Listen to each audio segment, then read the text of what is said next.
పరిశుద్ధ గ్రంథంలోకి వెళ్దాం. ప్రతి ఒక్కరం కూడా లోకా సువార్త 13వ అధ్యాయము 10వ వచనం నుంచి 12వ వచనం వరకు చదువుదాం. లోకా సువార్త 13వ అధ్యాయము. విశ్రాంతి దినమున ఆయన ఒక సమాజ మందిరములో బోధించుచున్నప్పుడు 18 ఏండ్ల నుండి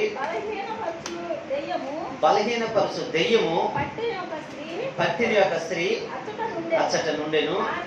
ఆమె నడిమి వంగిపోయి ఎంత మాత్రము చక్కగా నిలవబడలేకుండెను.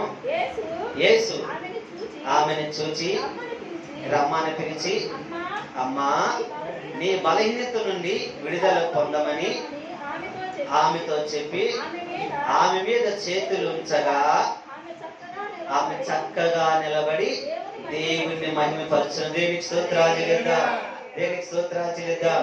తల వచ్చినట్టయితే ప్రార్థన చేద్దాం. మహాపరిశుద్ధుడా, ప్రేమగల తండ్రి, కృపగల మా దేవ, చదవడి లేఖన భాగాలన్నీ దీవించండి, ఆస్వాదించండి. మీ ఆత్మచేతను నింపండి. నాలో మీరుండి వచ్చిన నీ ప్రియ కుమారులతోనూ మీరే మాట్లాడి మీ ఘనమైన శ్రేష్టమైన క్షేమగల నామానికి ఘనత, మహిమ, ప్రభావములు పొందుకోమని యేసుక్రీస్తు పరిశుద్ధ నామాన్న అడిగి వేడుకొచ్చున్నాము తండ్రి. ఆమేన్. హల్లెలూయా, హల్లెలూయా. చదవని లేఖన గ్రంథాలు మనం చూసినట్లయితే ఇక్కడ విశ్రాంతి దినమున ఆయన సమాజ మందిరం బోధించున్నప్పుడు 18 ఏండ్ల నుండి బలహీనపరుచు దెయ్యమంటవా పట్టిన ఒక స్త్రీ అచ్చట ఉండెను. ఆమె నడుము వంగిపోయి ఎంత మాత్రమో చక్కగా నిలబడలేకుండాను. యేసు ఆమెను చూసి రమ్మని పిలిచి, అమ్మా, నీ బలహీనత నుండి విడుదల పొంది ఉన్నాను ఆమెతో చెప్తే ఆమె మీద చేతులు ఉంచగా ఆమె చక్కగా నిలబడి దేవుని స్తోత్రాలు చెల్లిద్దాం. హల్లెలూయా. మనం చూస్తే ప్రియులారా, ఈ పరిశుద్ధ గ్రంథాల్లో ఈ యొక్క అధ్యాయాన్ని మనం గమనిస్తే ఇక్కడ విశ్రాంతి దినమున అంటే ఎలాంటి రోజునే ఇలాంటి రోజున ప్రభువైన యేసుక్రీస్తు మందిరంలోకి వెళ్ళి దేవుని సువార్త ప్రకటిస్తున్నాడు. అంటే ప్రభువైన యేసుక్రీస్తు నాకులా ఒక మందిరం ఉండిపోలేదు. ఆయన ప్రతి దినము ఇక్కడ ఈ రోజు బోధించినట్టు ఇంకొకడికి అలాగా ప్రతి చోట ప్రియులారా యెరూషలేము చుట్టూ కూడా ఆయన ఏం తిరుగుతుండే, ప్రతి దినము ఆయన సంచరిస్తూ ఉండేవాడు. విశ్రాంతి దినం వచ్చేసరికి అందుబాటులో, దగ్గరలో, సమీపంలో ఏ మందిరం అయితే ఉంటుందో అక్కడికి వెళ్ళి ప్రభు లేఖనాలు బోధిస్తూ ఉండేవాడు. అలాగే విశ్రాంతి దినం ఎలాంటి రోజున ప్రభు యేసుక్రీస్తు మందిరంలోకి వెళ్ళి బోధిస్తుండగా అక్కడ అంటే ఏదేమందండి, బలహీనపరుచు దెయ్యం. బలహీనపరుచు దెయ్యం అంట 18 ఏండ్ల నుండి ఒక స్త్రీని బట్టి అవి ఎంత మాత్రం అంటే ఏమి చేయగలుగుతుంది ప్రియురా, ఎంత మాత్రం కూడా ఆమె నిలబడలేకపోతుంది. చక్కగా ఆమె నడుము వంగిపోయి 18 సంవత్సరాలు బట్టి అలాగుందంట. అయితే ప్రభు ఆమెను చూసి, ఆమె నువ్వు రాని పిలిచిన తర్వాత ఆమె చేతులు ఉంచగానే ఆమె ఏం చేసిందంటే చక్కగా నిలబడిందంట. దేవునికి స్తోత్రాలు చెల్లిద్దాం. హల్లెలూయా, హల్లెలూయా. అంటే ఇక్కడ ఏ దెయ్యం పట్టింది? బలహీనపరుచు దెయ్యము. ఏంటండి బలహీనపరుచు దెయ్యం ఉందంటే? దెయ్యాలు కూడా రకాలు ఉన్నాయి. ఏమన్నాయండి? మనుషుల్లో రకాలు ఉన్నాయి. బలహీనపరుచు దెయ్యం ఉంది, చెవిటి మోగ దెయ్యం ఉంది, ఈ బైబిల్లోని చెడ్డ దెయ్యాలు ఉన్నాయి, అపవిత్రత దెయ్యం ఉంది. ఇంకా ప్రియులారా, ఈ బైబిల్ గ్రంథాలు విలవిలలాడించి అగ్నిగుండంలో పడేసే దెయ్యాలు కూడా ఉన్నాయి. కొరుము దెయ్యాలు కూడా ఉన్నాయి. మనందరూ తెలుసు అనుకోండి కొరుము దెయ్యాలు బాగా. బైబిల్ కూడా ఇలా చాలా ఉన్నాయి. తర్వాత చదువు లేఖన భాగం తర్వాత కాకపోతే మీరు 4 సువార్తలు చదివి 4 సువార్తలు ఇంచుమించు చాలా దెయ్యాలు కనబడతాయి. హల్లెలూయా. అయితే ప్రియులారా, ఇలాగా అనేక దెయ్యాలు. ఎక్కడే దెయ్యం అంటే అని పట్టిందండి, బలహీనపరుచు దెయ్యం అంట. దేవునికి స్తోత్రాలు చెల్లిద్దాం. ఈ బలహీనపరుచు దెయ్యం ఏం చేస్తుందంటే ప్రియులారా, పట్టిన కాంచి ఆ 18 సంవత్సరాల నుంచి అంట అవి ఎంతసేపు చక్కగా నిలబడాలనుకున్నప్పటికీ కూడా ఆ నిలబడలేకపోతుంది. నిలబడి ఏదో ఒక విధంగా పని చేయాలి, నిలబడి ఏదో విధంగా ఉండాలని చెప్పినప్పటికీ కూడా ఏం చేయలేకుందంటే అమ్మ నిలబడలేకపోతుంది. బలహీన పరుస్తుంది ఉందంట. ఏం చేస్తుందండి? బలహీన పరుస్తుంటే ఈ రోజు కూడా మనం చూసినట్లయితే ప్రియులారా, ఈ యొక్క లోకంలో చాలా మంది బలహీనతలో ఉన్నారు. ఏమున్నారండి? దెయ్యం అంటే ఒక ఆత్మ కింద ఉంటుంది పుట్టినోట్లో. ఏంటండి? బలహీనపరుచు దెయ్యం అంటే కింద ఒక ఆత్మ అన్నమాట. ఇప్పుడు ఆత్మ ఏం చేస్తుందంటే బలహీనపరుస్తుంది. మనల్ని కూడా చాలా మనం కూడా ఏమైపోతుందంటే కొన్ని బలహీనతలు ఉంటాయి మనలో కూడా. ఆ బలహీనతలు మనల్ని ఏం చేస్తుంటే ఆ బలహీనత మనలోకి వస్తే మనం బలహీనతలు అయిపోతాం. ఏంటయ్యా బలహీనతలు అంటే, మనం గమనిస్తే వస్త్రాలకు బలహీనత అయిపోతూ ఉంటారు. దేనికండి? వస్త్రాలకు బలహీనత అయిపోతూ ఉంటారు. ఆహారానికి బలహీనత అయిపోతూ ఉంటాం. చెప్పుడు మాటలు తీసి ఆ మాటలకి బలహీనత అయిపోతూ ఉంటాం. ఇంకా దేనికి బలహీనత అయిపోతా అంటే భయానికి బలహీనత అయిపోతూ ఉంటాం. ఎవరైనా చూడండి, 2 నెలల క్రితము అనంతపురంలో ఒక ఆమెను ఏం చేశారండి, భయపెట్టి ఆమెను వంచి ఆమె బలహీనతను చూసి ఆమె దగ్గర ఇంచుమించి 5-6 లక్షలు బంగారం అంతా కూడా లాక్కున్నారు. అంటే దేనికి? భయానికి కూడా బలహీనత అయిపోతుంది. అంటే ఒక్కొక్కరు తాగుడికి బలహీనత అయిపోతుంటారు, పేకాటికి బలహీన అంటే ఇవన్నీ అంటే ఒక బలహీనత. ఒక ఆత్మ ఏం చేస్తుంటే మనల్ని బలహీనత పరుస్తూ ఉంటది. హల్లెలూయా. అంటే నీకే అలవాట్లు ఉండవు, నాకే అలవాట్లు ఉండవు. మనం ఎప్పుడెప్పుడైనా కొంచెం పుచ్చుకుంటాం, తాగే విషయంలో అయినా లేదా కొద్దిగా మాట్లాడే విషయంలో అయినా. కానీ మనం ఏం చేస్తామంటే తాగే విషయంలో వీడు తాగుతాడరా అని చేసి ఏం చేస్తాంటే బలహీనపరచడానికి ఒక అపవిత్ర ఆత్మ నీ దగ్గరికి వచ్చి ఏం చేస్తాంటే మెల్లగా నేను ఆవరిస్తాను. ఏం చేస్తాండి? ఆవరించి ఎక్కడ తీసుకెళ్ళిపోద్ది?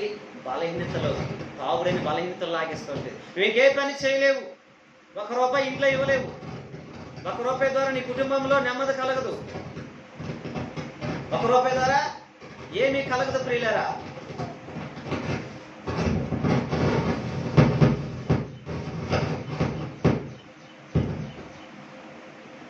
ఏమైపోతామంటే ఒక బలహీనత మనల్ని ఆవరిస్తూ ఉంటుంది. అయితే ప్రియులారా, అందుకే మన పరిశుద్ధ గ్రంథం చూస్తే భయపడిపోయినట్టు వారు ఎవరన్నారంటే యెషయా గ్రంథము 37:27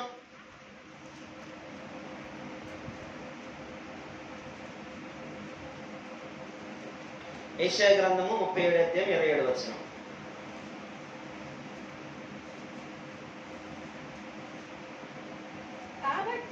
కాబట్టి వాటి కాపరస్తులు బలహీనులై జడిసిరి, విభ్రాంతి నుండి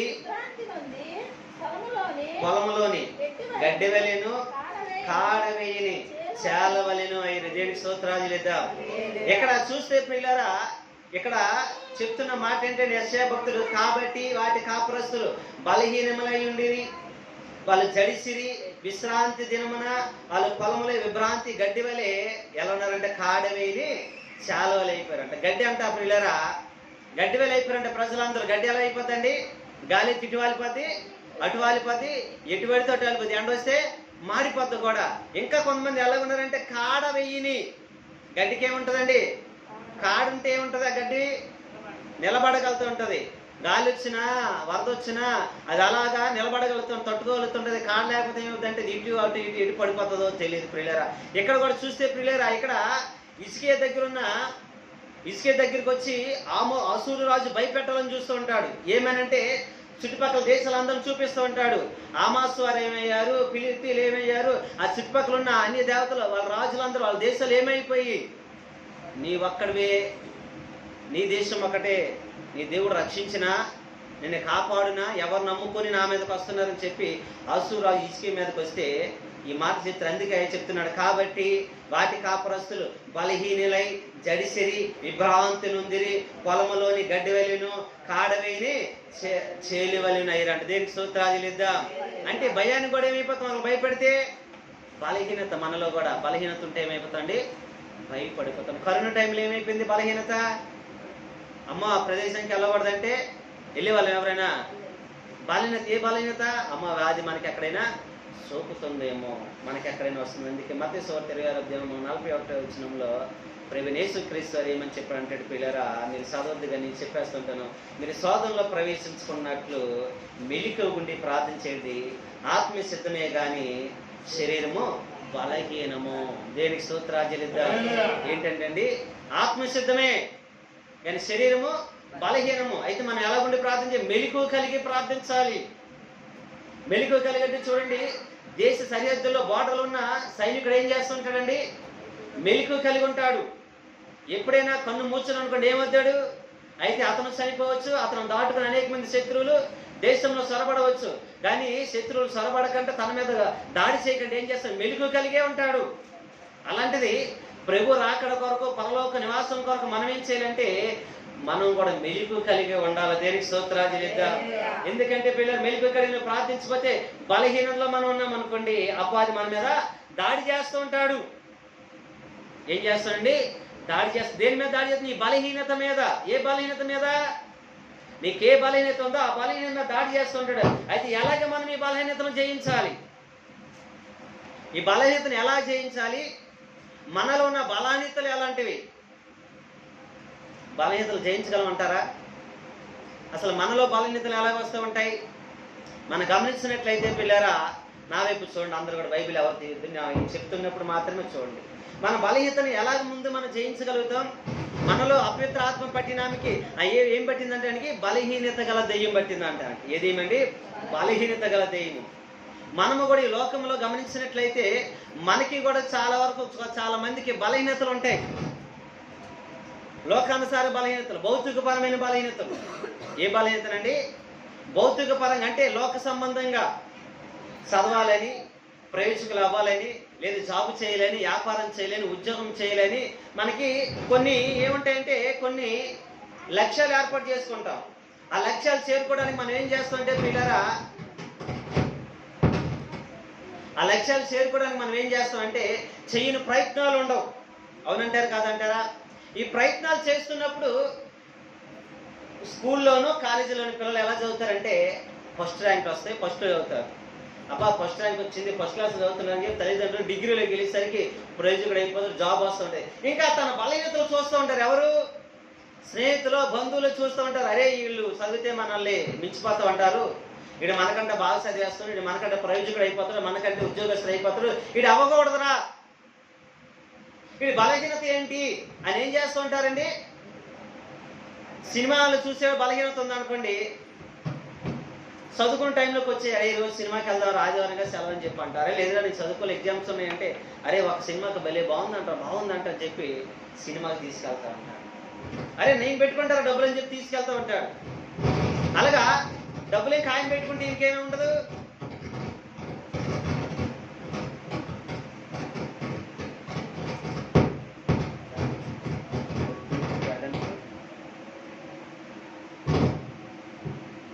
ఏముండదంటే పిల్లరా, తర్వాత డబ్బులు ఆయనవే కదని చెప్పేసి బలహీనతను ఇచ్చి 10 సార్లు తీసుకెళ్తూ ఉంటాడు. 11 సార్లు నుంచి ఇంక చదవడే, ఇంకే నీళ్ళు కూడా స్టార్ట్ చేస్తాడు. ఇంకా బలహీనత ఉండిపోతూ ఉంటాడు. బలహీన పచ్చిపడి ఇంక చదువు ఉండదు. ఎగ్జామ్ అయ్యేసరికి ఫస్ట్ ర్యాంక్ వచ్చేది, ఇప్పుడు సెకండ్ ర్యాంక్ లేదు. పాస్ అయితే బాగుండరా బాబు అని ఏం చేస్తుండే, ఎత్తునేరు కొట్టుకోండి. ఎందుకంటే ఒక బలహీనతలో తాగేవాడికి పిల్లరా చిన్న తాగుడని అలవాటు ఉంటుంది. వాడిని ఏం చేస్తుంటే పిల్లరా, అయ్యో వీడు విస్తారమైన పనులు చేసేస్తూ ఉంటున్నాడు, అయ్యా మన పనులు కూడా వీడు చేసేస్తూ ఉంటాడు, వీడికి ఏంట్రా బలహీనత? వీడు ఆదివారం ఒకసారి మందు తాగుతూ ఉంటున్నాడు కాబట్టి నేనేం చేయాలంటే మందు అలవాటు బలహీనతలో ప్రతిరోజు తన డబ్బులతో తాగిస్తారు ఒక నెల రోజులు. తర్వాత ఏం చేస్తారండి, ఇంకా తాగుడుకు అలవాటు అయిపోయిన తర్వాత ఆయన విడిచిపెట్టేస్తారు. ఇప్పుడు ఏ బలహీనతలు అయిపోయాడు? తాగుడనే బలహీనతలోకి వెళ్ళిపోయాడు. ఇప్పుడు ఆ బలహీనతల నుంచి మళ్ళీ తేరుకోలేడు. ఇప్పుడు మోగ దెయ్యం కూడా అక్కడ బలహీనత గల దెయ్యం పట్టింది ఆ స్త్రీకి. ఇప్పుడు ఎంత మాత్రం ఏం చేస్తుందంటే నిలబడలేకపోతుంది. అదేంటి నేను ఉంచేస్తుంది ఎంతసేపు కూడా. ఇప్పుడు చూడండి పిల్లరా, యవనస్తులు కూడా దేనికి బలహీనత అయిపోతుంది? మత్తు పదార్థాలు బానిస అయిపోతున్నారు, సినిమాలకు బానిస అయిపోతున్నారు, అనేకమైన గంజాయికి బానిస అయిపోతున్నారు. ఆ బలహీనత నుంచి వాళ్ళు ఏం చేస్తారు? యవన జీవితాన్ని పిల్లరా వాళ్ళు పాడు చేసుకుంటున్నారు. వారి తల్లిదండ్రులు కలలు కంటుంటారు, అయ్యే మంచి ఉద్యోగం మంచి వ్యాపారం చేస్తున్న ఆ కుమారుడు ప్రయోజకుడు అవుతారు అనుకుంటే వారి బలహీనతలు వారి ఫ్రెండ్సే వారి క్లోజ్ చూసి ఏం చేస్తారంటే వాళ్ళ బలహీనతల నుంచి వాళ్ళని ఇంకెన్నటికీ లెక్కంటే వారిని వంచేస్తూ ఉంటారు. ఏం చేస్తున్నారండి? వంచేస్తూ ఉంటారు. పరిశుద్ధ గ్రంథంలో కూడా మనం చూసినట్లయితే పిల్లారా, భౌతిక పరంగా దేవాది దేవుడు సంసోను ఎందుకుంటాడు? ఇశ్రాయేలుకి రాజు లేడప్పుడు. ఎవరు లేరండి? ఇశ్రాయేలు రాజు లేని కాలం న్యాయాధిపతులుగా ఒక్కొక్కరు న్యాయాధిపతులు ఉంటారు. సంసోను న్యాయాధిపతిగా ఎన్నుకుంటాడు. ఆ సంసోను న్యాయాధిపతిగా ఎన్నుకొని నాజీరు చెయ్యి కంటే అని ఉంచుతాడు. అంటే సంసోను అంత బలవంతుడు ఇంకెవరు లేరనమాట.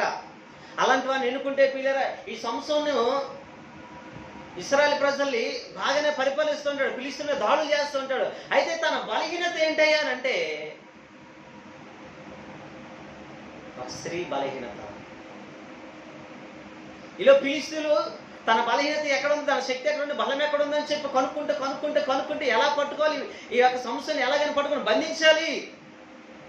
ఎక్కడ తన బలహీనత ఉందని చెప్పి నానా విధాలుగా ప్రియులరా దాడి చేస్తుంటారు. ఎక్కడ కూడా ఆయన బంధించలేరు. కానీ ఏమిటయ్యా బలహీనతనంటే, స్త్రీకి బలహీనత అనగానే ప్రియులరా అప్పుడు దెలీలా దగ్గరికి వెళ్ళి వాళ్ళు ఏం చేస్తారంటే, నువ్వు అతన్ని లాలించి పాలించి అతని శక్తి అతని బలము దేంట్లో ఉందో కనుక్కుంటే నీకు కావాల్సినంత ధనాన్ని ఇస్తానని చెప్పి అంటారు. ఏంటండి? నీకు కావాల్సిన ధనం. అందుకే చూద్దాం, చూడండి 16 న్యాయాధిపతులు 16 అధ్యాయము 7 వచనం. న్యాయాధిపతులు 6 నుంచి చదవండి. 16 అధ్యాయం 6 నుంచి చదవండి. 6-7 వచనాలు. న్యాయాధిపతుల గ్రంథము 16 అధ్యాయము 6-7 వచనాలు చదవండి. కాబట్టి దెలీలా నీ మహాబలము దేనిలో ఉన్నదో నిన్ను దేని చేత కట్టి బంధింపవచ్చును నాకు దయచేసి తెలుపమని. సంసోను 7 నివరంజి సువలను బంధించిన ఎడల చాలండి. ఏంటంటే 7 నివరంజి సువలను నన్ను బంధించిన ఎడల నేనేమైపోతానంటే నేను బలహీనం అయిపోతాను. అంటే తను లాలిస్తూ ఉంది, అయినప్పటికీ కూడా అక్కడ కూడా తప్పు చెప్తాడు. 11 వచనం చదవండి, మళ్ళీ గట్టిగా చదవండి, చదివాలి కొంచెం.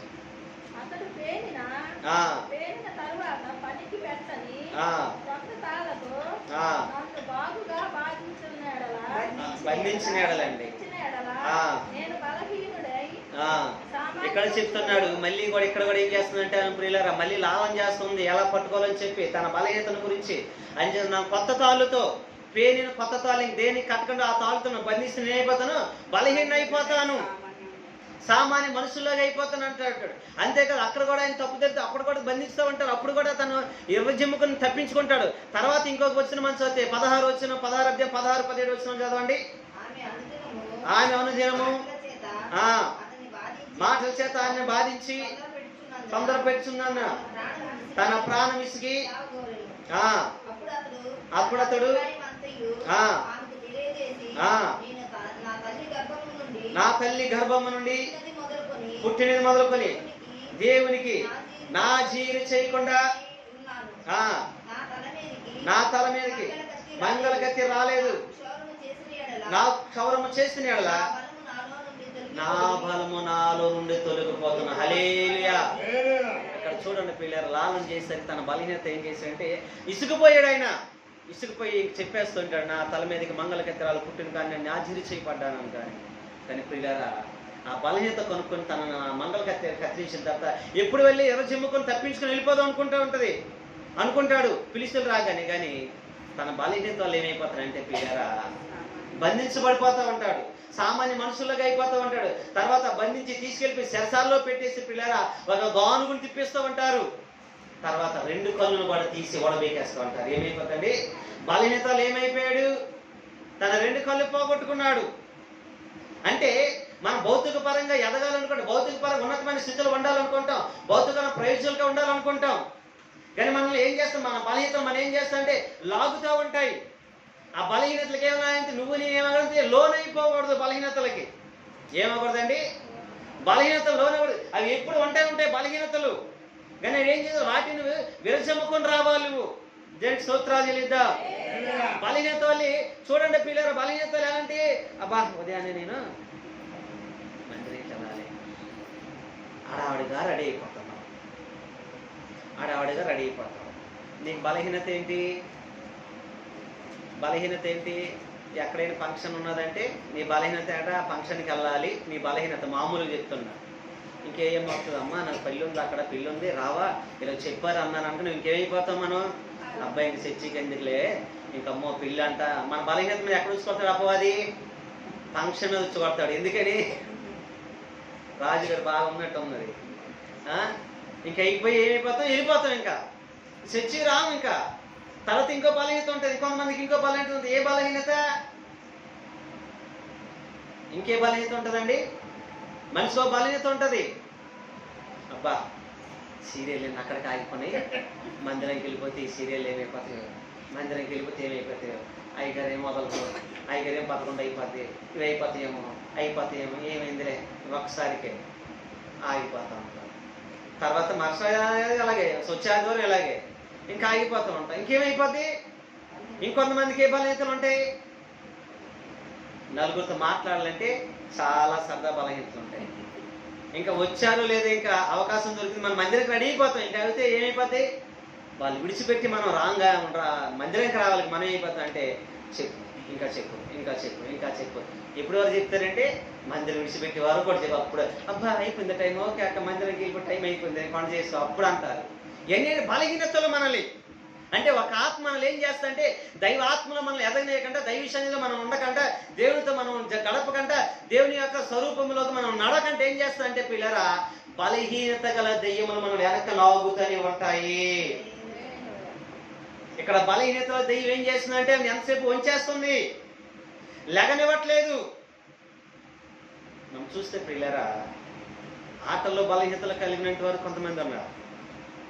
కొంతమంది ఏమి చేయరు, అన్ని చేసేస్తున్నట్టుగా ఉంటారు. వాళ్ళ బలహీనతలు ఏంటి? మనం ఏం చేయలేదు అనేసరికి వాళ్ళ బలహీనత ఏంటంటే ఇంకా మొఖంలో మాడిపోతూ ఉంటాయి. సినిమాల్లో బలహీనతలు కొంతమంది ఉంటారు. సినిమాల్లో మనం చూస్తే పిల్లరా ఒక మాట పెళ్లి కాలేదు, ఉదయ్ కిరణ్ అని మనం గమనించవచ్చు. మంచి సినిమాలు తీశాడు, బాగా కష్టపడ్డాడు, చిన్న వయసులో చదువుకున్నాడు, బాగా నాటకాలు అంటే పిచ్చి. ఆ నాటకాలు వేసినప్పుడు ఒక డైరెక్టర్ చూసి అతనికి సినిమా అవకాశం ఇచ్చాడు. సినిమా అవకాశం ఇస్తే అది 100 రోజులు ఆడింది. తర్వాత ఎన్ని ఆఫర్లు వస్తే వదులుకున్నాడు, మంచి చేయాలని. మళ్ళీ వచ్చి సినిమా చూస్తే మళ్ళీ 100 రోజులు ఆడింది, మళ్ళీ సినిమా 100 రోజులు ఆడింది. ఇలా మంచి పేరు వచ్చింది. ఇంకా అనేక మంది ఎగబడుతున్నారు ఆయన దగ్గరికి, నువ్వు సినిమా చేయి నువ్వు చేయమంటే. తనకు బలహీనత ఏంటంటే పిల్లరా ఫ్రెండ్స్తో సరదాగా క్లబ్బులకి వెళ్ళడం ఆయనకు అలవాటు. బాగా క్లబ్బుల్లో తిరగటం బాగా అలవాటు అనమాట. ఆ క్లబ్బుల్లో తిరిగి మందు తాగడం బాగా అలవాట. అలాగ అలవాటు ఉంది పిల్లరా. అయితే ఈ సినిమాలు ఇంకా ఆడుతుంటే ఇంకేమైపోద్ది అలవాట, ఇంకా ఫ్రెండ్స్ ఎక్కువైపోయారు, ఇంకా ఎక్కువైపోయింది. తర్వాత ఏమైందంటే పిల్లరా ఒక సినిమా ఏమో అటర్ ఫ్లాప్ అయింది. సినిమాలు వచ్చే అవకాశం కొంచెం తగ్గాయి. 2వ సినిమా అటర్ ఫ్లాప్ అయిపోయింది, 3వ సినిమా అటర్ ఫ్లాప్ అయింది, 4వ సినిమా అటర్ ఫ్లాప్ అయిపోయింది. ఇంకా తాగేస్తున్నాడు, ఇంకా బలహీనతల నుంచి. అయ్యో ఏంటి ఎలాగైపోయిందని ఇంకా చేయాల్సిన సినిమాలు చాలా అగ్రిమెంట్ చేసుకున్నాడు, డబ్బులు తీసుకున్నాడు. అయ్యో సినిమాలు ఆడట్లేదే పోతానని చెప్పి, అయ్యా మళ్ళీ మేమెక్కడ లాస్ పోతాం, మా డబ్బులు మాకు పెట్టామని డబ్బులు తిరిగిచ్చాయి. ఇప్పుడు ఏం చేయాలో తెలియని పరిస్థితి. ఎవరో ప్రొడ్యూసర్లు రావట్లేదు దగ్గరికి తన మీద పెట్టుబడి పెట్టాలంటే, ఎందుకంటే ఫెయిల్ అయిపోతూ ఉంటున్నాయి. పెట్టిన డబ్బులు వస్తాయో లేదని చెప్పి వాళ్ళు జంపుతూ ఉంటే తను తాగి బలహీనతలు ఉంటుండగా ఈ తాగుడైన బలహీనత ఏం చేసిందంటే పిల్లరా ఒక రాత్రి ఉదయించుకొని చనిపోయాడు చేసింది. ఒక రాత్రి యవ్వన కాలంలో వివాహం కూడా అవ్వలేదు, ఇంచుమించు 26-27 సంవత్సరాలు. ఎక్కువ సంవత్సరాలు కూడా లేవు, పిల్లరా. ఉదయించుకొని ఎందుకంటే బలహీనత, అదే తాగుడైన బలహీనత లేకపోతే ఏమైపోయాడు. అయితే నేను ఎందుకు ఈ మాట చెప్తానంటే పిల్లలు గెలిపోవటం మానవ సాధ్యము. గెలుస్తాము ఓడిపోతూ ఉంటాం, కానీ నువ్వు గెలపాలి, వాడు నిత్యము గెలవాలంటే నువ్వు ఎక్కడున్నా దేవుడి సన్నిధిలో ఉండాలి, దేవుడితో నడవాలి, నీకున్న బలహీనతల నుంచి నువ్వు బయటికి రావాలి. అయ్యో ఇప్పుడు వరకు నేను గెలిచాను కదా, ఇప్పుడు నాకు ఓటమి వెంబట వచ్చేసింది ఏంటనుకో నువ్వు కుంగిపోకూడదు. ఏమిపోకూడదండి? కుంగిపోకూడదు. అందుకే పరిశుద్ధ గ్రంథంలో ఒక చక్కటి మాట ఉంటుంది చూడండి. 2వ దినవృత్తాంతాల గ్రంథం 15వ అధ్యాయం 7వ వచనం.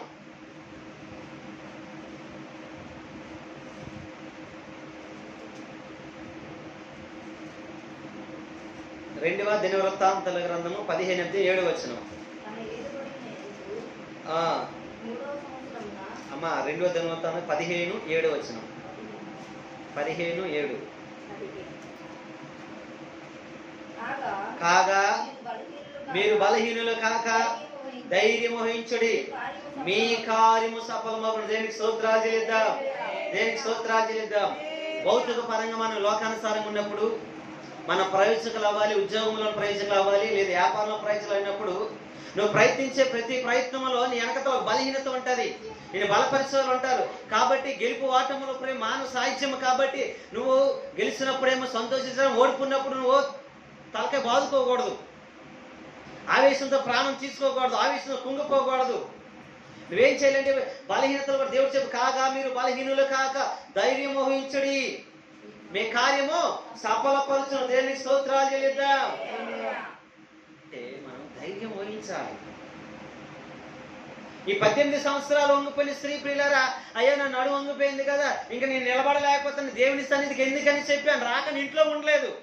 అదే మనమైతే ఏం చేస్తామండి, అయ్యా నేను నడలేను, అయ్యా నేను ఎలాగే కదంతా, అయ్యా నేను అస్సలు నడలేను, అయ్యా నేను అస్సలు నడలేను. ఇక్కడ మాత్రం అలాగే చూసుకొని, అమ్మా బాగున్నావా, అక్క బాగుంది, ఇటు వెళ్తున్నావు, అటు మా అమ్మ చూస్తాం. ఇంటికాడే ఉండి నడుము సహకరించపోయినా దేవుడి సన్నిధికి మాత్రం ఈ మాత్రం నడుము వంగిపోయిన సరిపోయి దేవుడి సన్నిధిలో వచ్చి కూర్చుంటుందండి. 18 సంవత్సరాలండి. దేవునికి స్తోత్రాలు చేద్దాం. ఎన్ని సంవత్సరాల నుంచి అండి? 18 సంవత్సరాల నుంచి నడుము వంగిపోయినా ఆ బలహీన దైవం ప్రియులు ఒక ఆత్మ తనను బలహీన పరుస్తున్నప్పటికీ ఆమె ఎక్కడ వచ్చి కూర్చుంటుంది? విశ్రాంతి దినమప్పుడల్లా కూడా మందిరంలో కూర్చుంటుంది. ధైర్యంగా ఉంది, ఏదో ఒక రోజు ప్రభు నాకు పక్షంగా కార్యం చేస్తానని చెప్పి, ఏదో ఒక రోజు ప్రభు నన్ను కనికరిస్తాడు, ఏదో ఒక రోజు ప్రభు నాకు వచ్చి ఇదిగో స్వస్థపరచని చెప్పి ఈ దయ్యాన్ని విడిచిపోయి వదిలిస్తానని చెప్పి ప్రభు ఏం చూస్తూ ఉంది. 18 సంవత్సరాలు బట్టే వస్తుంది ప్రియులారా. మనమైతే చిన్న జ్వరం వచ్చినా ఏమైపోతామండి, అమ్మా నాకు జ్వరం, ప్రభాకు 3 రోజులు బట్టి జ్వరం, పాపం శుక్రవారం కూర్చొని ఉదయం బట్టి ఇక్కడ కూడా కూర్చుంది. తప్పదు కాదు, మీకు తగ్గినా సరే ఆయన తప్పదు కాదు అనుకోండి. అలాగే ఇంట్లో కూర్చుంటే బాగోదు. అంటే ఏ బలహీనత ఉన్నా ప్రియులారా, బలహీనతగా మనం బలి కాకూడదు. ఆత్మ సిద్ధమే కానీ శరీరము బలహీనము. ఆత్మ ఎవరిది? ప్రభుది. శరీరం బలహీనమైనప్పటికీ నువ్వేం చేయాలి? హాస్పిటల్కి వెళ్ళగలుగుతాం మనము బాగుపోతే? ఎలాగెళ్తామండి? అయ్యా నేను హాస్పిటల్కి వెళ్ళలేను, అయ్యా డాక్టర్ ఇక్కడ రా, అయ్యా నీకు దండం పెడతాను అంటామా? అది ఆటో తీసుకురారా చిన్నవాడా, లేదా పెద్దోడు ఆటో తీసుకురారా, లేదా ఆటోకి వెళ్ళలేదు రోడ్డుకి ఆటో ఎక్కి వెళ్తా ఉంటా. ఎందుకని? కానీ దేవుడి దగ్గరికి కూడా వెళ్ళారా, బలహీనతలు ఉన్నప్పుడు ధైర్యం కలిగి దేవుడి సన్నిధిలో ఉండాలి.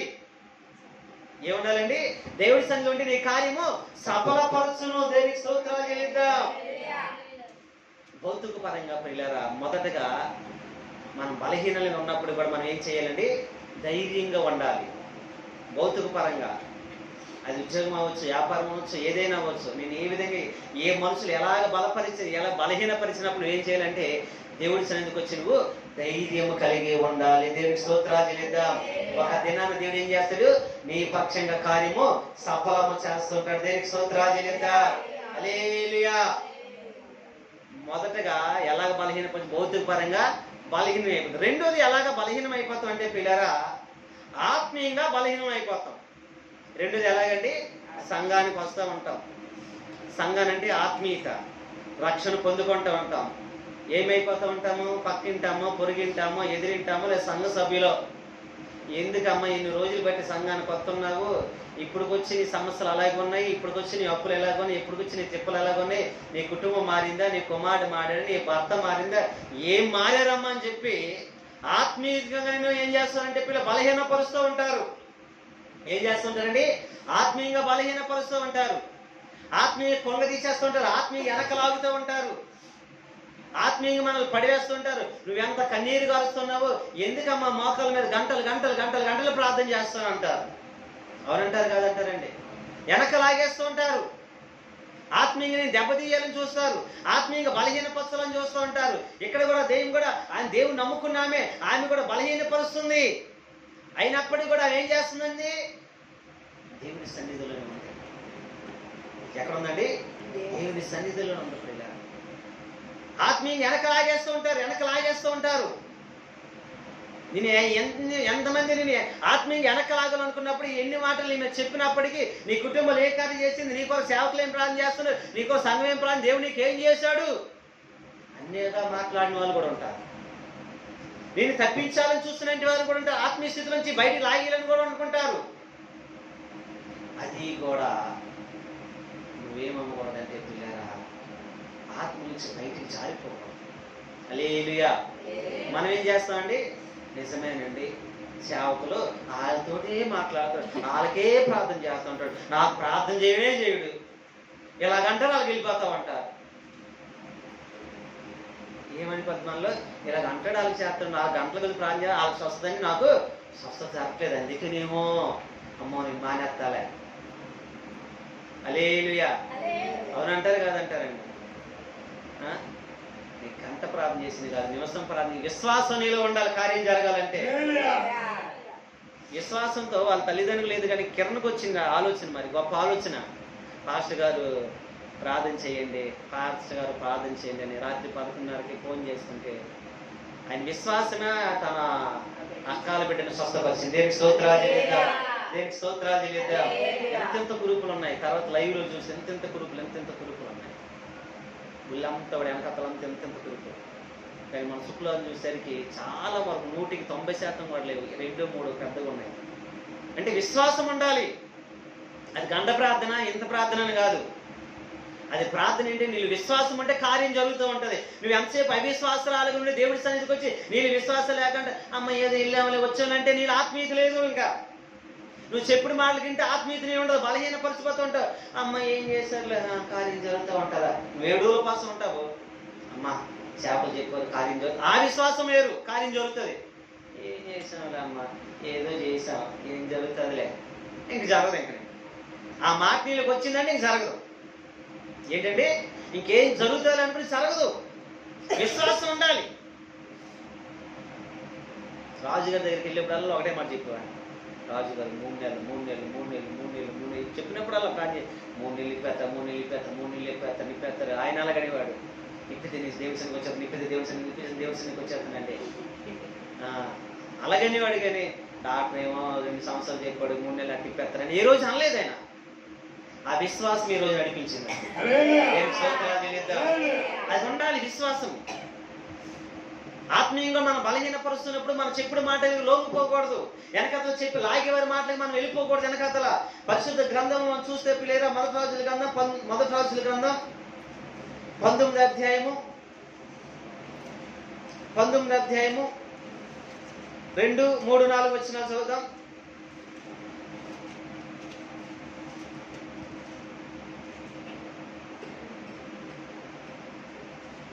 19వ అధ్యాయం 2, 3, 4 వచనాలు. యెజబెలు ఒక దూత చేత ఏలియాకు ఈ వర్తమానం పంపెను, రేపు ఈ వేళకు నేను నీ ప్రాణమును వారిలో ఒకరి ప్రాణాలే చేయని ఎడల దేవుడు నా గొప్ప అపాయము కలగజేయను గాక. కాబట్టి అతడు ఈ సమాచారము తెలుసుకొని లేచి తన ప్రాణము కాపాడుకున్నటకు పోయి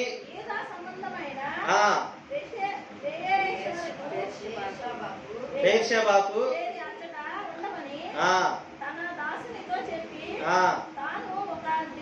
దిన ప్రయాణమంత దూరము పోయి ఒక బదిరి వృక్షము కింద కూర్చుండి మరణాపేక్ష గలవాడే నా ప్రాణం తీసుకుంటాను, యెహోవా నా ప్రాణం తీసుకయ్యా అని చెప్తాను. ఇక్కడ చూడండి, నా వైపు చూడండి అందరు కూడా. ఇక్కడ పిల్లరా ఏలియా గురించి మాటలు. ఎవరి గురించి అండి? ఏలియా ఎలాంట? అగ్ని ప్రవక్త ఏలియా, రోషము గల ప్రవక్త. ఈ ఏలియా ప్రార్థన చేయగా 3 సంవత్సరాలు ఏమైపోయిందండి? వర్షం రాలా. మళ్ళీ ప్రార్థన చేయగానే వర్షం వచ్చింది. ఏలియా ప్రార్థన చేయగా పిల్లలు 450 మంది బయలు ప్రవక్తలు ఒకవైపు, ఏలియా ఒకవైపు బలిపీఠ మీద ఇదిగో నీళ్లు పోసి, ఇదిగో ఆ నిప్పుల మీద పిల్లరా నీళ్లు పోసి ఎద్దును దహించి దాని మీద పెడితే ఒక్క మాటతో ప్రార్థన చేయగానే ఆకాశం ఎక్కిన వచ్చి బలిపీఠ దహించి వేసింది. అలాంటి రోషం గల ప్రవక్త పిల్లరా ఏమైపోయాడంటే ఈ 400 ప్రవక్తను కూడా ఏలియా హతమార్చిన తర్వాత యెజబెల్ ఏం చేస్తుందంటే పిల్లరా, యెజబెల్ అతను భయపెడుతుంది.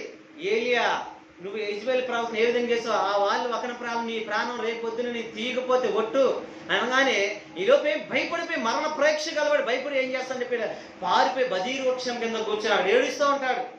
మరణ ప్రేక్ష గల అంటే తన ఆత్మీయస్థితి ఏమైపోయింది అంటే ఒక మనిషి చెప్పిన మాటకేం భయపడిపోతాడు.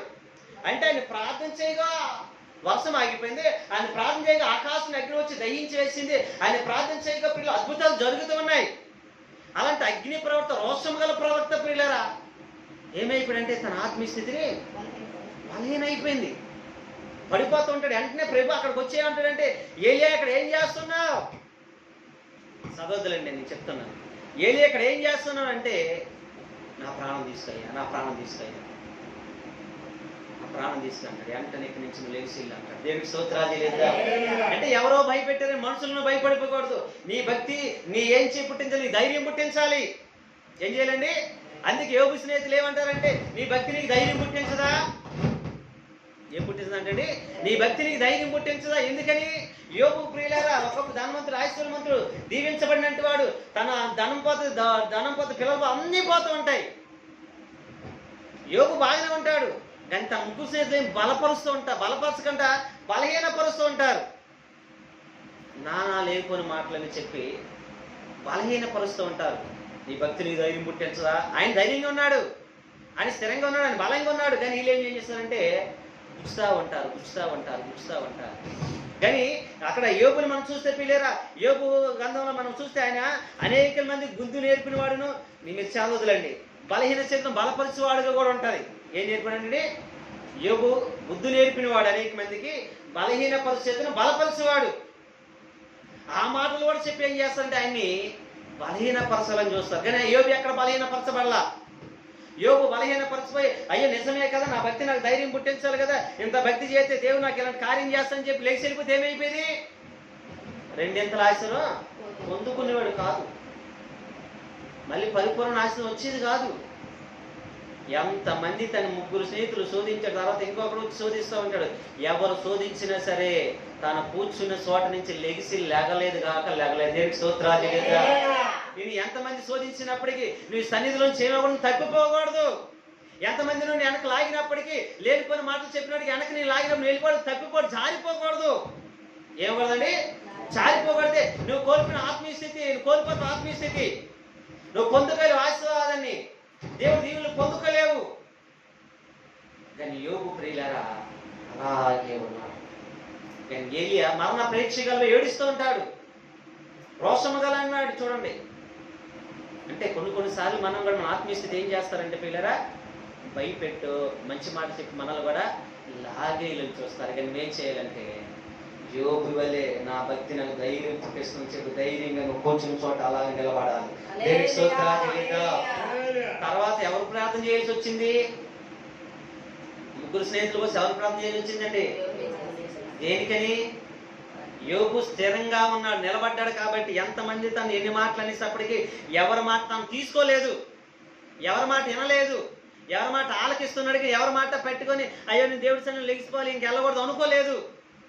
కానీ యోబుకి ఎన్ని ముగ్గురు స్నేహితులు నానా విధాలుగా మాట చెప్పినప్పటికీ యోబు కూర్చున్న చోట అలాగే స్థిరంగా ఉండిపోయాడు అంతే. దేనికి స్తోత్రాలు లేదా? కానీ మనమైతే ఏం చేస్తూ ఉంటాం, ఏ అమ్మ ఎవరు వచ్చి చెప్పారు అనుకోండి, ఏమైపోతాం అండి, అమ్మ ఎలాగన్నాడా, అలాగన్నారా, నేను వెళ్ళను కాక వెళ్ళను. వెళ్ళకపోతే ఎవరి భక్తి పోతుంది? నా భక్తి పోతుందా? నా స్థితి పోతుంది, నా ఆత్మీయ స్థితి పోతుందా? ఎవరి ఆత్మీయ స్థితి పోతుంది? ఎవరు దీవుని కోల్పోతావు? నా దీవుని కోల్పోతావా? ఎవరి దీవుని కోల్పోతావు? దేవుని దీవి నువ్వు కోల్పోతావు, దేవుడి కృప నువ్వు దూరం అయిపోతావు, దేవుని ఆశం దూరం అయిపోయి నువ్వు. కానీ యోబు ప్రియులు అక్కడ అదే మాటలు ఎంత చెప్పిన ఎన్నాడు కాబట్టి దేవుడు దీవెనని పొందుకున్నాడు.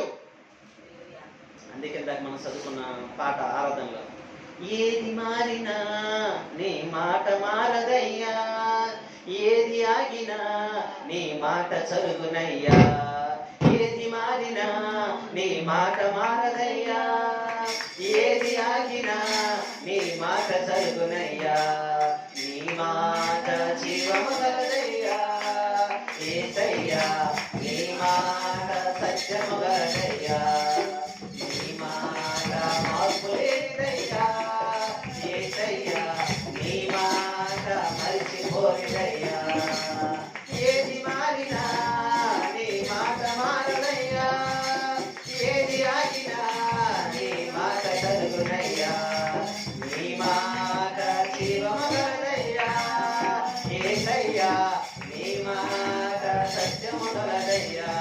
హల్లెలూయా, హల్లెలూయా. చూడండి పిల్లరా, మరణ ప్రేక్షకులు ఇండిపోయాడు. అక్కడ మనసులు పెట్టే మీ ఆత్మీయ స్థితిని మీరు పాడు చేసుకోమాకండి. ఏం చేసుకోమాకండి? మనుషులు నానా విధంగా వచ్చి మీ ఆత్మీయ స్థితిని పాడు చేయాలనుకుంటారు. పాడు చేసుకోకూడదు, జారిపోకూడదు, తప్పిపోకూడదు. నువ్వు ఉన్న చోట గట్టిగా పట్టుకుని స్థిరంగా ఉంటే సన్నిధిలో యోబు పొందుకున్న నీవు పొందుకుందువుగాక. యోబుకి ఇచ్చిన ఆశ నీవు కూడా ఆస్వాదించబడదువుగాక. హల్లెలూయా. అందుకే మొదటి కొరింథీ పత్రిక 15:43 చదువుదాం. మొదటి కొరింథీయులకు రాసిన పత్రిక 15:43.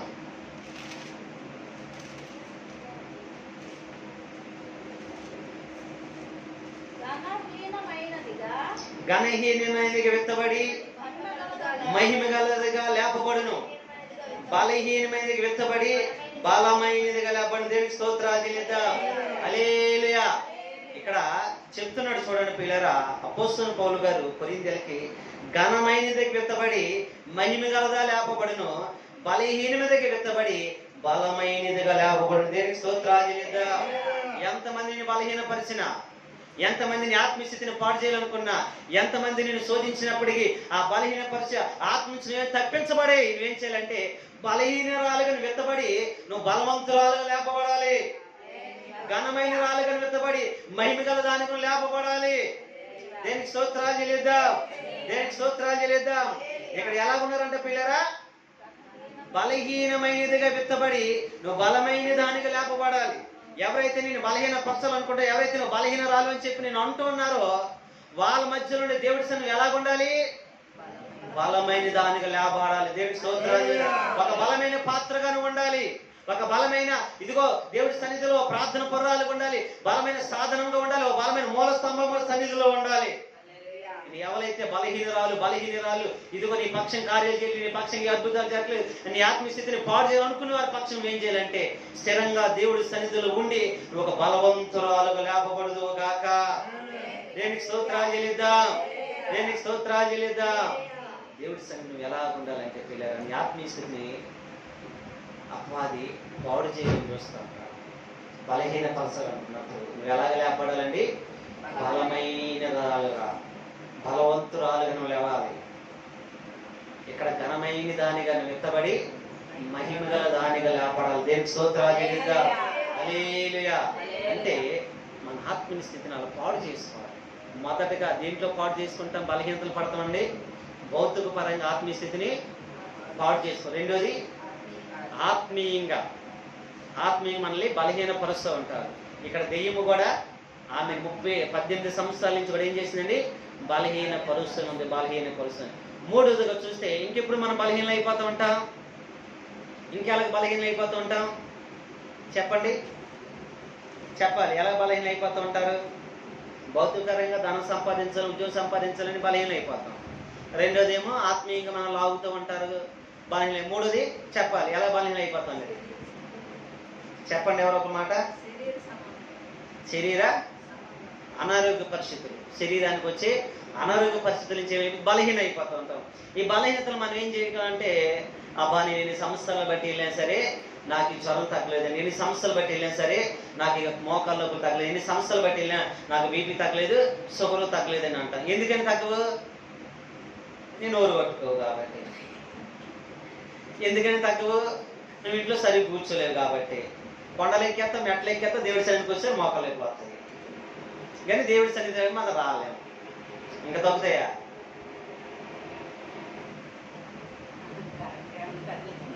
హల్లెలూయా. అంటే ఈ అనారోగ్య పరిస్థితులు బట్టి కూడా మనం బలహీన అయిపోతూ ఉంటాం. ఈ బలహీనత నుంచి కూడా నువ్వు బయటికి రావాలి. ఈ బలహీనత నుంచి కూడా మనం ఎక్కడ బయటికి రావాలి ప్రియులరా. 18 సంవత్సరాలు బట్టి బలహీనం పరుస్తుంది దెయ్యం. అన్ని విధాల బలహీనపరుస్తుంది. భౌతిక పరంగా బలహీనపరుస్తుంది, అవమానపరుస్తుంది, అని సిగ్గుపరుస్తుంది, పొగదీసేస్తుందా అని. అయినా ఆగట్లేదామా? ఆత్మీయంగా నువ్వు సరిగ్గా నిల్చొని పాట పాడలేవు కదా, నువ్వు మోకరించి ప్రార్థన చేయలేవు కదా, నువ్వు అక్కడ కూర్చొని తిన్నగా నువ్వు నిలబడలేవు కదా, కూర్చోలేవు కదా, నువ్వు ఎందుకు అని చెప్పి ఆత్మీయంగా కూడా అన్ని ఏం చేస్తుందండి? బలహీనపరిచేస్తుందా దెయ్యము. అయినా ఆగలేదు. మూడోది అనారోగ్యపరంగా దెయ్యం ఏం చేస్తుందంటే పిల్ల బలహీనపరిచేస్తుందా అని. అనారోగ్యపరంగా అంటే వాళ్ళందరూ చూసా ఎంత చక్కగా ఉన్నారు, చేతులు ఎంత చక్కగా సాగుతున్నారు, ఎంత చక్కగా కాలు సాగుతున్నాయి, ఎంత చక్కగా డ్యాన్స్ చేస్తున్నారు, ఎంత చక్కగా వాళ్ళు నృత్యం చేస్తున్నారు, ఎంత చక్కగా వాళ్ళు నిలబడ్డారు. వాళ్ళ సౌందర్యం చూడు, నీ సౌందర్యం చూడు. వారు నిల్చొని చూడు, నీవు నిల్చొని, వారు కూర్చొని చూడు, నిన్ను కూర్చొని చూడు. నీ సిగ్గు అనిపించట్లేదు, అవమానం చెప్పలేదు. ఏం చెప్తుంది బలహీనతేమో? అమ్మ నిజమే, నా ఈ పదవి చూస్తాను, నా ఈ పదవి చూస్తానని చెప్పి ఏమైపోతూ ఉంటానండి. అబ్బో నన్ను ఇలా చూస్తాను, నేను ఎలా కంటుంటే మంచిని చెప్పి ఇంటి దగ్గర ఉండిపోతాం. నువ్వు మనుషుల కోసం కాదు రాకూడదు. ఎవరో చూసి నేను సిగ్గుపరుస్తున్నా, ఎవరు చూసి నవ్వుతూ వాళ్ళ కొరకు కాదు నువ్వు రాకూడదు. నువ్వు ఎవరి కొరకు రావాలి? ప్రభు కొరకు రావాలి. పరలోక రాజ్యంలో నీకు నివాసస్థానం కొరకు రావాలి. దేవునికి స్తోత్రాలు చేద్దాం. అంతే కదా. నేను అందవికారంగా ఉన్నానే, నా చేతులు బాగాలేదు, నా కాలు బాగాలేదు, నా ముఖం బాగాలేదు, అయ్యో ఒళ్ళంతా అయ్యో దుర్గలు గచ్చి, అయ్యో తామర అసలకి చేతులు వంకర ఉన్న కాళ్ళు, వాళ్ళ కొరకు కాదు రావాల్సింది నువ్వు. వాళ్ళ కొరకు నువ్వు రానే రావనుకుంటున్నా. ఎవరు చూసినా ఎవరు అనేక మంది చూసి అనుకుంటే ఇంకా మంచిది నీకు. ఎందుకంటే వాళ్ళు అనుకున్న ద్వారా దేవుడిని స్వస్థపరుస్తలేమని చెప్పి నీకు గుర్తు రావాలి. దేనికి స్తోత్రాలు లేదా? ఏం చేస్తాను? వాళ్ళు సిగ్గుపరిచి దేవుడు నేను ఏం చేస్తాను, నేను నిల్చోబెట్టచ్చు అని చెప్పి నువ్వు రావాలి. స్త్రీ కూడా నాకు తెలిసి అలాగే వచ్చి ఉంటుంది. అమ్మా నువ్వు ఎందుకమ్మా నడవలేవు కదా, అమ్మ నువ్వు చక్కగా కూర్చోలేవు కదా, అమ్మ నువ్వు ఆ తల్లిదండ్రులు అనుకుంటారు, అమ్మ నువ్వు వెళ్తే మాకు కదువు పోతాం, అందరూ ఎందుకు సన్నిధి నిల్చోబెడుతున్నావు, సన్నిధి కూర్చోబెడుతున్నావు, అమ్మ నేను చూసి అందరూ కూడా నేను చాలా ఏళంగా చూస్తున్నారు, ఏళం చేస్తున్నారు, ఎలొద్దని ఉంటారేమో. అయినప్పటికీ ఆ కుమార్తె మాత్రం ఆగట్లా. 18 సంవత్సరాలు బట్టి నడుస్తూనే ఉంది, వస్తూనే ఉంది, దేవుడి సన్నిధిలో కూర్చుంటూనే ఉంది. ప్రభు నా వైపు చూడబోతాడా, ప్రభు నన్ను దర్శించబోతాడా, ఒకరోజు ప్రభు రాజ్యంలో ఉండబోతానా, వస్తూనే ఉంది. అనారోగ్యాలు మనలో కూడా ఏం చేస్తానంటే సన్నిధికి రావడానికి బలహీనపరుస్తూ దూరం చేస్తూ ఉంటాయి పిల్లరా. అయినప్పటికీ కూడా శరీరం సహకరించబడి ప్రభు యేసుక్రీస్తు చెప్తుంటాడు, నీ చెయ్యి నీకు సహకరించబడితే ఒక అవయవాన్ని అభ్యంతరం ఉంటే తొలగించుకో, నీ కన్ను నేను అభ్యంతరం ఉంటే తీసివేసుకో, నీ కాలు నేను అభ్యంతరం పడితే తొలగించుకో, అవయవాలన్నీ నీకు దేవుడి సన్నిధి రావడానికి అడ్డం కూడా తొలగించుకో. ఎందుకంటే నువ్వు ఒక కన్నుతో నేను చూడగలుగుతున్నావు, కానీ ప్రభు రాజ్యంలో ఉంటాం ముఖ్యము. దేవునికి స్తోత్రాలు చెల్లిద్దా. ఎక్కడ ఉంటా ముఖ్యమండి? ప్రభు రాజ్యాలు ఉంటాం ముఖ్యం. దేవునికి స్తోత్రాలు చెల్లిద్దా. పరిశుద్ధ గ్రంథంలో మనం చూస్తే పిల్లరా, ఒక చిన్న అమ్మాయి ఏం చేస్తంటే ఫిలిప్పు రాజ్యంలో, ఫిలిస్తీన్ల దేశంలో ఒక అధికారి ఇంట్లో పని చేస్తూ ఉంటుంది. అధికారి రాజు తర్వాత ఆయన కింద అధికారి, సైన్యాధికారి. ఆయన ప్రియులారు ఆయన ఊళ్ళంతా కుష్ఠరోగంతో ఉంటుంది. పని చేస్తే ఎత్తుకొచ్చి ఆ ఇంట్లో పని చేస్తుంటే ఆయన చెప్తూ ఉంటది, అయ్యా మా దేశంలో నేను బాగుపరిచే వాళ్ళు ఉన్నారయ్యా అని అనగానే, నిజమా ఉన్నారంటే నేను ఏం చేస్తానంటే అక్కడ ఉన్న రాజుకి ఒక్కొక్కరు రాస్తూ ఉంటాడు, అయ్యా మీ దేశంలో కుష్ఠవ్యాధిని బాగు చేసేవారు ఉన్నారంట, నాకు ఇలా ఎందుకంటే ఆయన అంటాడు, ఆయన పడలేకపోయినా అయ్యా మా దేశంలో ఎక్కడ ఉన్నాడు అయ్యా మాకు తెలియదు అంటే ఈ వార్త ఎలీషకి తెలుస్తుంది. ఎలీషకి తెలియగానే అయ్యా మా దేశంలో ఆయన వ్యాధిని బాగు చేసేవారు ఉన్నారు, నా దగ్గర పంపించాను. కానీ ఈ నైమాన్ పిల్లరా, ఆ నైమాన్ ఏం చేస్తుంటే పిల్లరా, నైమాన్ మాట నమ్ముకొని పట్టుకొని వెనకత్తా కొంతమంది దాని అధికారి కదా వెనకాల 10 మంది తీసుకొని వస్తూ ఉంటారు. అయితే ఎలీషా ఇల్లు ఇది, ఇంటికి వెళ్ళకంటే బయటికి గుర్రాల మీద వస్తుంటే బయట శిష్యులు పంపిస్తుంటాడు. శిష్యులు పంపించి ఇలాగ నైమాన్ వచ్చాడు, ఇదిగో ఆయన్ని బాగు చేయాలని చెప్పి పంపిస్తే వెళ్తాడు. అయ్యా మా అధికారి వచ్చాడు, నువ్వు బాగు చేయాల్సింది ఆయన స్వస్థపరిచానంటే ఎలీషా ఏమంటాడంటే ఇక రాగానే వాళ్ళ పాదాలు చూడగానే వచ్చాడు కదా, యోర్దాను నదికి వెళ్ళి 7 మార్లు మొలగమాను కుష్ఠవ్యాధి బాధాలని చెప్పి అంటాడు. ఈ లోపు అదే మాట నైమాన్ చెప్తూ ఉంటారు. నైమాన్ చెప్పగానే 7 మార్లు అయ్యా యోర్దాను నదిలో 7 మార్లు నువ్వు మునిగితే ఆ కుష్ఠవ్యాధి పోతాంటే ఆయన ఏమంటాడంటే, అదేంటి నెంత దూరం నుంచి ప్రయాసపడి ఇక్కడికి వస్తే బయటకు వచ్చి నా మీద చేతుల నుంచి ప్రార్థనను స్వస్థపరచుకుని అంటే ఆ 9 నదులు మొలగాల, ఆ 9 నదులు కంటే మా దేశంలో ఇంకా అభిరేమ నది అని చెప్పి ఇంకా అనేక నదులు శ్రేష్టమైన నదులు ఏమని చెప్పి మొక్క చిన్న పుచ్చుకొని వెళ్ళిపోతాడు. ఏం చేస్తుంటాడండి? కాకపోతే చదవండి ఉంటుంది 2వ రాజుల గ్రంథం 5వ అధ్యాయము 9వ వచనం నుంచి 5వ అధ్యాయము 2వ రాజుల గ్రంథం 5వ అధ్యాయం 2వ రాజుల గ్రంథం 5వ అధ్యాయం. నైమాను గుర్రములతోను రథములతోను వచ్చి ఎలీషా ఇంటి ద్వారం దగ్గర నిలిచి ఉండగా ఎలీషా నీ యోర్దాను నదికి పోయి 7 మార్లు స్నానం చేయము, నీ ఒళ్ళు మరలా బాగై నువ్వు శుద్ధుడు వగుదువని అతనితో చెప్పుటకు వారి దూతను పంపెను. అందుకు నయమాను కోపము తెచ్చుకొని తిరిగిపోయి ఎట్లను అతడు నా యొద్దకు వచ్చి నిలచి తన దేవుడైన యెహోవా నామమును బట్టి తన చెయ్యి రోగముగున్న స్థలం మీద చెయ్యి ఆడించి కుష్టు రోగమును మాన్పునని నేను అనుకుంటుని దమస్క నదులైన అబానయాను ఫర్ఫానును ఇశ్రాయేలు దేశంలో నదులన్నిటికంటే శ్రేష్టమైన కావా వాటిలో స్నానం చేసి శుద్ధి నొందలేనా అని అనుకొని రౌద్రుడై వెళ్ళిపోయి 4 సార్లు పిల్లలు. హల్లెలూయా. చాలా మంది ఏం చేస్తారంటే అయ్యా బాగోలేదు, మీరు ప్రార్థన చేయండి అయ్యగారు సతీష్ గారు, బాగోలేదు అని చెప్పి నాకు చెప్తూ ఉంటారు. నేనేదో పని మీద ఏదో ఉండి ఏం చేస్తానంటే అమ్మ నేను ప్రార్థన చేస్తానని చెప్పి ఎక్కడి నుండే ప్రార్థన చేస్తానంటే మనసులో రారు, తర్వాత రారు. ఏంటంటే అయ్యా నాకు బాగున్నప్పుడు మీరు వచ్చి ప్రార్థన చేయలేదు, నా మీద చేతి నుంచి ప్రార్థన చేస్తాను అనుకున్నాను, మీరు రాలేదు, నా హాస్పిటల్ చుట్టూ తిరగాల్సి వచ్చింది, వచ్చి ప్రార్థన చేస్తే ఏమైంది ఏమంటారండి? వస్తారా అమ్మ వాళ్ళ ఇంటికి వెళ్ళారు కానీ వీళ్ళింటికి వెళ్ళారు కానీ నాకు బాగోలేదు అనుకునే నా ఇంటికి రాలేదు అంటారు. అది అవిశ్వాసం. విశ్వాసం మీరు లేనట్టే. ఇక్కడ అవిశ్వాసంతో నేను ఉన్నాడు. ఏమైపోయాడు? నా దగ్గరకు వచ్చి నా మీద చేయించి నా తుచ్చివాడిని ఎక్కడైనా తప్పిస్తాడేమో అనుకున్నాను. ఇదిగో మా దేశం ఎందుకంటే శ్రేష్టమైనవి లేవా? సేవకుడు మాట దేవుని నోటి నుంచి వచ్చిన మాట పోయారు, సొంత మాటలు కాదు. ఆ పిల్లోడు ఇక్కడ ఉన్నాడా? అయ్యగారు ఈ పిడిగిరాలు కదా, కిరణం పిడిగిరాలేనా? పిడిగిరాలు ఉన్నాడు ఆ పిల్లోడు. ఎక్కడ ఫోన్ నుండి ప్రార్థన చేశా, దేవుడు స్వస్థపరచలేదా? అయ్యో మరి చెప్పి మరి ఆయన ఏమనుకోవాలి, మీరు పిడిగిరాలు వచ్చి ప్రార్థన చేయాలి అయ్యారంటే అక్కడికి వెళ్ళేసరికి ఎంత పడుతుందండి? ఇంచుమించు 3 గంటల ప్రయాణం, 100 కిలోమీటర్లు 2 కిలోమీటర్లు. విశ్వాసం ఉంటే ఎక్కడుండి ప్రార్థన చేసినా స్వస్థత జరుగుతూ ఉంటుంది. కొంతమంది ఏమనుకున్నా అయ్యగారు సతీష్ గారు వాళ్ళ ఇంటికి వెళ్ళారు వీళ్ళ ఇంటికి వెళ్ళి నాకు ఒంట్లో బాగుకునే జ్వరం వచ్చిన ఇరేషన్ అయినా వచ్చి ప్రార్థన చేస్తాను అనుకున్నాను, రాలేదు, నేను రాను గాక. మీరు విశ్వాసం ఉంటే అక్కడే ప్రార్థన చేయాలి. దేవుని స్తోత్రాలు చేద్దాం. నేను స్వస్థత ఇస్తాను. దేవుని స్తోత్రాలు చేద్దాం. అలాంటి అలుగులు ఏం చేయాలి? ఇప్పుడే ఈ వాక్యం ఏం చేయాలి? ఏం చేయాలండి? మానుకోవాలి. అయ్యా అందరింటికి వెళ్ళి మా ఇంటికి రాలేదు అనుకోమాకండి. అంటే సందర్భాన్ని బట్టి అక్కడ వరకు వచ్చి అక్కడి నుంచి ఏ అర్జెంట్ వచ్చి ఉంటుందో, ఏ పని ఉంటుందో, లేదా ఏ బాత్రూమ్కి వెళ్ళాల్సి వచ్చింది ఉంటుందో, గబ్బికి వెళ్ళిపోయిన అంటే అవన్నీ అర్థం చేసుకుంటే అయ్యో రాలేదు ప్రార్థన చేయలేదు వాళ్ళకి మానేస్తారు.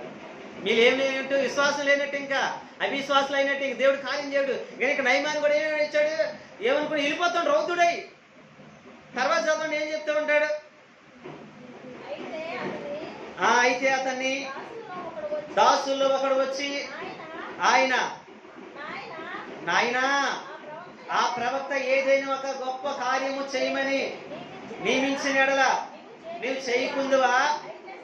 అయితే స్నానం చేసి శుద్ధుడు కమ్ము మాట దానికంటే మేలు కాదా? చాలు ప్రియులారా, స్నానం చేసి శుద్ధుడు కామంటే అది మేలు కదండి.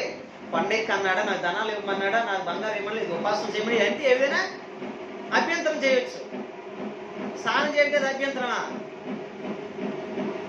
పక్కన మనిషి అంటాడు అయ్యా ప్రవక్త ఏదైనా చేయమంటే అది మంచిదే కదా, ఆయన చెప్తే ఏదైనా జరుగుతుంది అయ్యా. ఇన్ని ఏమైంది, ఒక మాటే కదా, ఏమైంది పోయి వినొచ్చు కదా అని చెప్పంటే అప్పుడు మనసు మార్చుకొని తిరిగి వచ్చి ఏం చేస్తాడంటే పిల్లరా అప్పుడు యోర్దాను నదిలో ములుగుతాడు. దేనికి స్తోత్రాలు చేద్దాం, దేనికి స్తోత్రాలు చేద్దాం. అప్పుడు స్వస్థత పొందుతావు అంటాడు. దేనికి స్తోత్రాలు చేద్దాం. అంటే చూడండి పిల్లరా, మీరేం కోరుకోకూడదు. సేవడికి వచ్చే ప్రార్థన చేయలేని, నాకు వచ్చే ప్రార్థన ఫోన్లో ప్రార్థన చేసిన ఒకటే, ఇంటికి ఉండి ప్రార్థన చేసినా దేవుడు కార్యం చేస్తూ ఉంటాడు. దేవుడికి స్తోత్రాలు చేద్దాం. అయితే నువ్వు నమ్మాలి. ఏం చేయాలండి? నమ్మాలి. అయ్యే నమ్మకంట అమ్మో నా దగ్గర జాబ్ కూడా రాలేదు, అందరి దగ్గరికి వెళ్తాను, నా మీద ప్రేమ లేదు అనుకోమాకండి ఇప్పుడు కూడా. అది అవిశ్వాసం. ఏంటండి? అది అవిశ్వాసం. నమ్మితే నమ్ముట నీ వలన అయితే నమ్మువానికి సమస్తమును సాధ్యమే. దేనికి స్తోత్రాలు చెల్లిద్దాం. హల్లెలూయా. నమ్మని తర్వాత నిజమే కదని చెప్పి వెళ్ళాడు. పసిపిల్లవాడు దేని మళ్ళీ మార్చబడింది పిల్లరా. మళ్ళీ ఎలీషా దగ్గరికి వచ్చి సాష్టాంగ పడి ఆయనకి విస్తారమైన కానుకలు ఇస్తుంటే, నీ కానుకలు నీ దగ్గర ఉంచుకొని ఆయన నాకేమో వద్దని చెప్పారు. దేనికి స్తోత్రాలు చేద్దాం. అయితే మనల్ని ఏం చేస్తంటే అనారోగ్యాలు కూడా మనల్ని ఏం చేస్తాంటే బలహీనపరుస్తూ ఉంటారు. ఎవరు? అపవిత్ర ఆత్మ. బలహీనపరిచి దెయ్యం ఏం చేస్తుంది? మనల్ని బలహీనపరుస్తుంది. అయినప్పుడు నువ్వేం చేయాలి? బలపరచబడాలి. నువ్వు ఎవరు చెప్పిన మాటలు కూడా ఏమనకూడదు. అయ్యో ఆ సేవకుడు రాలని చెప్పి నువ్వు మగం పెట్టుకోకుండా, అయ్యా నువ్వు రాపని వల్ల నాకు ప్రార్థన చేయండి అని చెప్తే దేవుడు అద్భుతంగా దేవుడు కార్యం జరిగిస్తాడు. దేవుడి స్తోత్రాలు. అందుకే చూస్తే పిల్లరా ఒక మాట మనం చదువుదాము. ఇర్మియా గ్రంథము మత్తయి సువార్త 8వ అధ్యాయం 17వ వచనం. మత్తయి సువార్త 8వ అధ్యాయం 17వ వచనం. ఆయన మాట వలన దెయ్యములు వెళ్ళగొట్టి ఏంటంటే రోగులను ఆయనే మన బలహీనతలను మన రోగములను భరించునని ప్రవక్త యెషయా చెప్పబడే మాట దేవునికి స్తోత్రాలు చెల్లిద్దాం. ఆయన మాట వలన దెయ్యములను వెళ్ళగొట్టి రోగుల నెలను స్వస్థపరిచను. అందువలన ఆయన మన బలహీనతలను సహించుకొని ఏం చేస్తున్నాడండి? ఆయన మన బలహీనతలను సహిస్తున్నాడు. ఆయన అయ్యో నా బలహీనత నేనే సహించాలి, నా బలహీనత నాది, నా బలహీనత నేనే మోస్తున్నాను కాదు. నీ బలహీనతను సహించింది, నీ బలహీనత మోసేది ఎవరు? దేవుడు, నీవు కాదు. నువ్వు దేవుడి సన్నిధికి వచ్చి దేవుడికి అప్పచెప్తే నీ బలహీనతలన్నీ ఆయన మోస్తూ ఉంటాడు. ఆయన మోసి ఆయన బలహీనత నీలో తొలగిస్తూ ఉంటాడు. దేవుడికి స్తోత్రాలు చెల్లిద్దాం. అయ్యి బలహీనత నాది అండి, నా బలహీనత నాకు తొలగిపోదు. ఈ బలహీనత నాది కాదు ప్రభా, ఈ బలహీనత నీది. నువ్వు పెట్టావు నా నీ బలహీనత, నువ్వు భరిస్తున్నావు, నువ్వు మోస్తున్నావు. అయ్యా నీ కాడి కిందకి వచ్చి నీ సన్నిధికి వచ్చాను, నా బలహీనత తొలగించి చెప్పి నువ్వు ప్రార్థన చేస్తే ఆయన సహించి ఏం చేస్తాడంటే సంపూర్ణమైన స్వస్థత కలగజేస్తాడు. ఇప్పుడు 18 సంవత్సరాలు బట్టి ఆ స్త్రీ ఏం చేస్తానంటే పిల్లరా, భౌతిక పరంగా బలహీనపరచబడింది, ఆత్మీయంగా బలహీనపరచబడింది, అనారోగ్యపరంగా బలహీనపరచబడింది పిల్లరా. అయినప్పటికీ కూడా ఆ 3 విషయాలు బట్టి దేవుడి సన్నిధి మర్చిపోలేదు, దేవుడి సన్నిధి రాకంటే ఉండకంటే 18 సంవత్సరాలు బట్టి పిల్లరా ఆ చక్కగా నిలబడలేక భూమి వంగిపోయి ఇలాగే సన్నిధికి వస్తూ దేవుడి సన్నిధి కూర్చుంటున్నప్పటికీ పిల్లరా ఒకరోజు ప్రభువులు చూశాడు.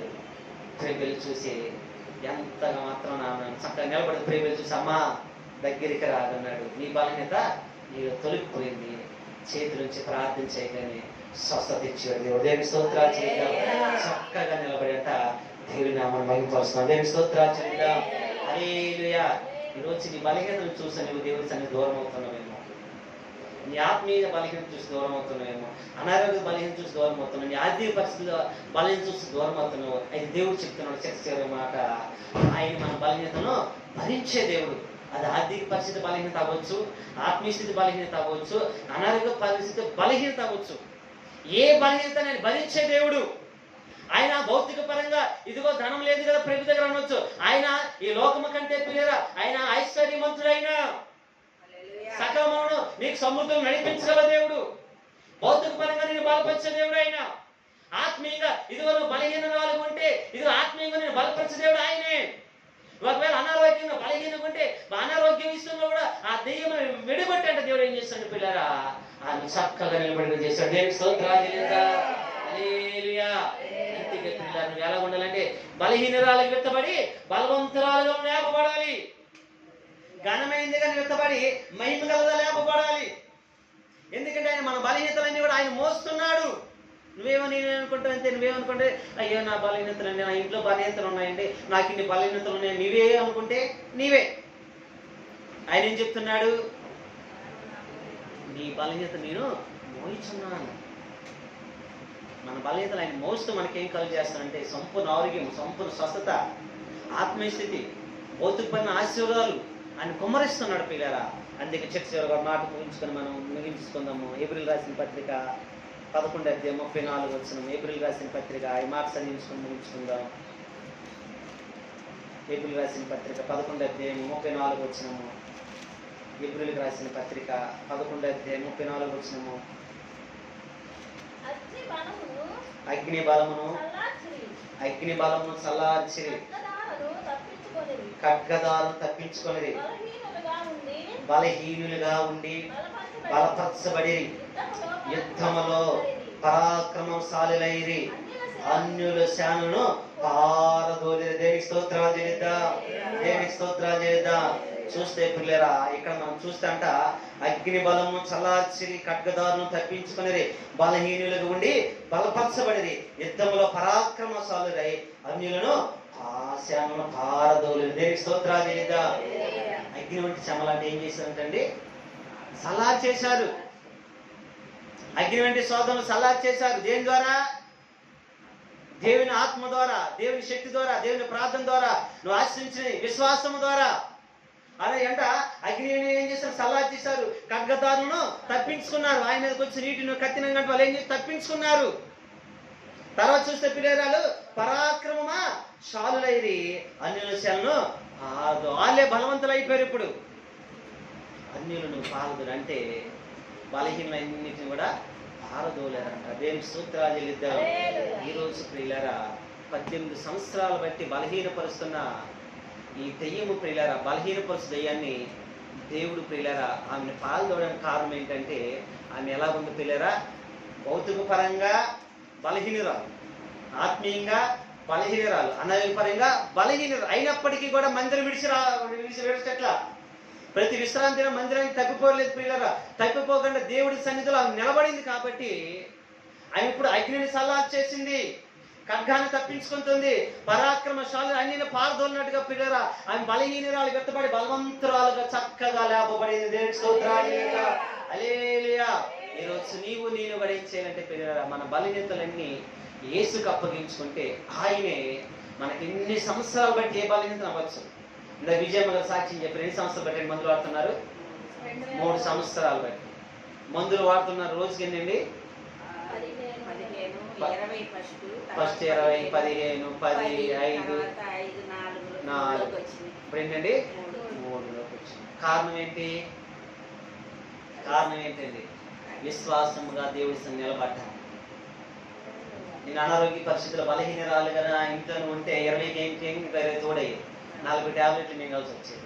కానీ దేవుడి సన్నిధి తప్పిపోకుండా దేవుడితో పాటు నడుస్తూ ఉంటూ నా దేవుడు నా బలహీనత భరిస్తానని చెప్పి విశ్వాసం వచ్చింది కాబట్టి 20 టాబ్లెట్ల 3 టాబ్లెట్లు వచ్చింది. దేవుడికి స్తోత్రాలు చేద్దాం. దేవుడికి స్తోత్రాలు చేద్దాం. ఈరోజు ఎట్టి బలహీనతలైన ప్రియులారా నా దేవుడి మిమ్మల్ని స్వస్థపరచును గాక.